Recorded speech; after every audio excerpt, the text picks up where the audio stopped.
朋友们好，今天和大家介绍一种零件，这种零件叫继电器。看我这里有各种各样的继电器，各种各样形状的。这个继电器啊，它主要就是通过这个小电流可以控制这个大电流的开关。它在这个各种电脑板上面都有使用，像微波炉、洗衣机、电饭煲、空调，各种各样的地方都有的用。这个应用特别广泛。首先我们看一下它的参数，我随便找一个继电器，我们来看一下它的参数。先把它放大一点。现在这个放大了，我们来看一下它这个参数。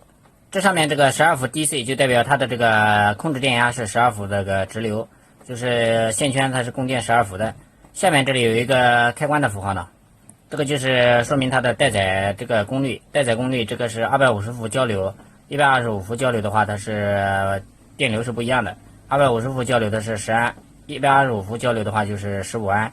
直流也一样，直流是15A 的话就是125伏，15A 24伏都可以带得动，就说在这个范围以内它都能带得动。然后我们知道它怎么去测量它的好坏呢？我们现在拿望远表来测一下。现在我们来看一下这个继电器的背面，背面其实它应该是有5个角的，但是现在这个地方已经省略了一个角呢，这个角没有了，这个角是常开的一个角，在一般的电路当中它是用不上的，所以它现在就省略掉了。这边是3个角，3个角的这一端的话是两端是线圈，这两边是线圈。我们用这个欧姆档，现在是打在欧姆档，然后我们来测一下它的线圈。这样测的话，它是有一个阻值的，就说明这个线圈是好的，线圈没坏。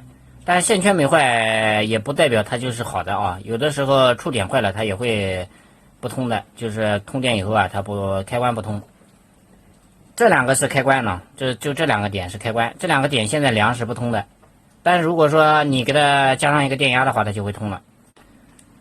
现在我给它加一个12伏，这是个12伏的，给线圈加一个12伏，加个12伏，我们已经听到它咔嗒一下了，说明这个继电器已经吸合了。然后我们量这两个角，它就会通了，现在打的封闭档，这两个角它就通了，这就是一个开关作用了。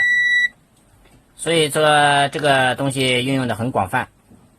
好了，本期视频就和大家分享到这了，喜欢我的朋友请给我点个赞，关注我，谢谢大家观看，下期再见。